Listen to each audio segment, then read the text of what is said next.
ഇടുക്കി പൂപ്പാറ ടൗണിലെ വ്യാപാരികളെയും നാട്ടുകാരെയും കുടിയിറക്കുവാനെത്തിയാൽ ചെറുക്കുമെന്ന് വ്യാപാരി വ്യവസായി ഏകോപന സമിതി ജില്ലാ നേതൃത്വം. 60 വർഷത്തിലധികമായി മേഖലയിൽ താമസിക്കുന്നവരോടാണ് ഇപ്പോൾ ഇറങ്ങിപ്പോകാൻ പറയുന്നത്. നീതി നടപ്പായില്ലെങ്കിൽ ശക്തമായ പ്രക്ഷോഭ പരിപാടികളുമായി രംഗത്ത് വരുമെന്നും ജില്ലാ നേതൃത്വം വ്യക്തമാക്കുന്നു.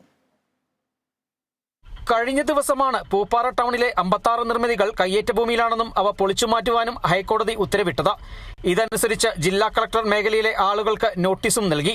വിഷയത്തിൽ വ്യാപാരി വ്യവസായി ഏകോപന സമിതി കോടതിയിൽ കക്ഷി ചേരില്ലെങ്കിലും നാട്ടുകാർ നൽകുന്ന അപ്പീലിൽ നീതി ലഭിച്ചില്ലെങ്കിൽ പ്രത്യക്ഷ സമരപരിപാടികളുമായി രംഗത്ത് വരുമെന്നും നാട്ടുകാരെ അണിനിർത്തി ഒഴിപ്പിക്കൽ നടപടികൾ ചെറുക്കുമെന്നും വ്യാപാരി വ്യവസായി ഏകോപന സമിതി ജില്ലാ പ്രസിഡന്റ് സണ്ണി പൈമ്പള്ളി പറഞ്ഞു.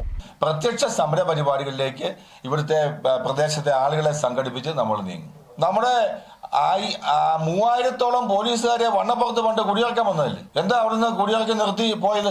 എന്തുകൊണ്ടാണ് കുടിയിറക്കി നിർത്തി പോയത്? ജനങ്ങളുടെ എതിർപ്പ് വന്നപ്പോ ശരി തൽക്കാലം വെനിയും വെക്കാൻ പറഞ്ഞു. ഇപ്പോഴും അവരവിടെ താമസിക്കുന്നില്ലേ എന്ന് പറഞ്ഞത് വേണം. ഇപ്പൊ കോടതിയുടെ ഉത്തരവിന്റെ പേരിലാണെങ്കിലും എന്തിന്റെ പേരിലാണെങ്കിലും ജനങ്ങൾ ഒന്നടങ്കം സംഘടിച്ചെതിർത്താൽ ഒരു ഉത്തരവും നടപ്പാകത്തില്ല എന്ന് നമ്മുടെ നാട്ടിൽ 100 കണക്കിന് ഉദാഹരണങ്ങളുണ്ട്, ഇല്ലേ? ഇഷ്ടം പോലെ ഉദാഹരണങ്ങളുണ്ട്. അത് തന്നെ ഇവിടെ സംഭവിക്കാൻ പോകുന്നതെന്ന് ഞങ്ങൾക്ക് പറയാനുള്ളത്. 6 പതിറ്റാണ്ടിലധികമായി പൂപ്പാറയിൽ കുടിയേറി പാർത്തു വരുന്ന ആളുകളെയാണ് കുടിയൊഴിപ്പിക്കാൻ ശ്രമിക്കുന്നത്.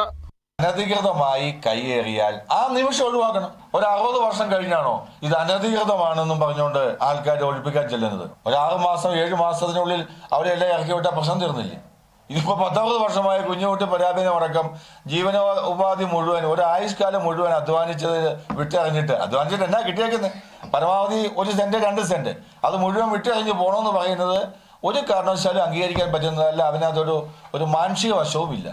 പ്രതിഷേധം കടുപ്പിക്കുന്നതിനൊപ്പം നിയമപരമായും ഉത്തരവിനെ മറികടക്കുവാനാണ് വ്യാപാരികളും നാട്ടുകാരും ശ്രമിക്കുന്നത്. Bineesh Antony, Kerala vision news, Idukki.